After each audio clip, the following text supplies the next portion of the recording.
Hoy, alin na kayo, sulitin na natin ang summer bago pa magtag-ulan! Oh, diba? Pupunta nga pala kami ng Garza Island dito sa Magsaysay Occidental, Mindoro!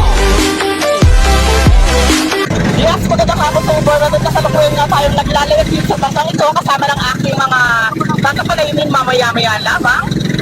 Nandito po tayo sa bahagi ito ng Karagatan.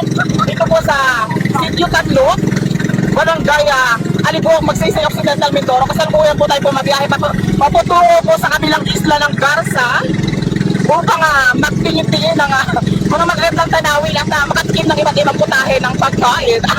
Char, Bernadette? Oh, diba? Asa na si Bernadette? Bernadette! Oh, ayan. Pumunta nga pala kami dito kasi nga may nag-invite sa aming friend. Oh, at nakarating na nga kami dito sa Garza Island na pinagmamalaki ng bayan ng Magsaysay Occidental, Mindoro. Siyempre, kailangan buo. Ikaw ba naman susubo ng kalahati, di mabibitin ka rin.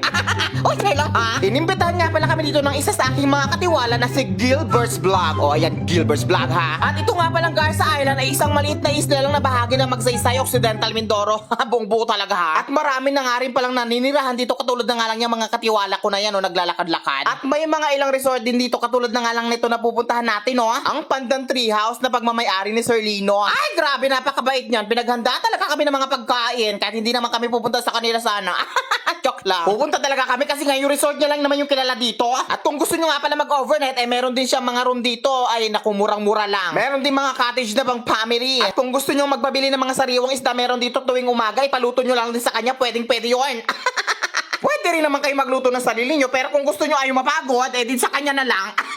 Magbayad na lang kayo. Oh, ayan, welcome Pandan Tree House Cottage. At yung tubig dito binabayaran kasi nga nasa isla tayo, wala naman tubig dito na makukuhanan. Kaya kung gusto nyo magbanlaw o tubig na inumin, meron dito sa kanya, dito na kayo bumili. Medyo tanghirap nga kasi ng tubig dito kasi nga inaangkat pa nila ang tubig sa kabilang isla. So gagamit pa sila ng bangka para lang magpunta doon para makapag-igib. So magtipid-tipid na lang kayo. At kung nakikita nyo nga yung mga bahay nga dito, ay dikit-dikit na kasi nga marami na rin tao talaga dito. At ang pangunahing pinagkakakitaan nga nila dito ay yung pangingisda, paglalambat, pagsisiwis o pagtatambalang. Kung hindi nyo alam yung pagtatambalang, yun yung mga yun yung mga damong dagat na ginagawang bakal. O, naniniwala na naman kayo. Basta pinapatuyo nila yan para may benta. Kinakain ninyong mga tao yan, kasi naman di ako kasama kasi nga shokay ako. At guys, kung gusto nyo makabili ng mga murang isda, mag-abang lang kayo sa umaga, marami dito. At yan nga pala yung tinatawag nilang sandbar. At nag-iiba-iba yan ang direksyon, depende sa ihip ng hangin o depende na rin sa isip ko. Pag gusto ko doon na lang. O ayan yung tinatawag na tambalang o siwis. O nakikita nyo naman ha, hindi na kailangan magsalita, nakikita nyo naman. Ayan, pinapatuyo nila yan tapos ibebenta nila sa bayan. O nakikita nyo may mga bote o hindi kasama yan. Diyan nila itinatali o pinapalutang yung mga tambalang bago nila ilagay sa tubig o sa dagat para naman lumutang-lutang o katulad ng isip mo parang lutang na lutang. Parang yung kasama ko, nako, yung pumunta nga kami dito parang hindi na mapakali. Kala ko outing yung nasa isip, yung pala mga lalaki. Char lang, makamagalit. Oh, ito pala show. Ay, galit na yun, char. At isa pa maganda dito ay yung tubig, napakalinis, ang sarap-sarap maligo. At kung ayaw nyong mainitan, pumunta na agad kayo ng umaga, maligo na agad kayo, wag na kayo magpaabot ng tanghali. Kasi alam ko naman ang arte nyo. Magdadagat kayo pero ayaw nyo naman maligo ng mainit. Diyos ko nga. Yung punong-puno na ng sunblock yung buong katawan tapos balot na balot palang buong Akala ko ba naman sa dagat maliligo? Yung pala naliligo na sunblock. Oh, eto na nga pala si Sir Lino at si Gilbert's Vlog. O, pinifeature niya ang kanya mga rooms. Murang-mura lang yan. Kung kayo pumunta dito, dito lang talagang tutuluyan nyo. Wala lang iba.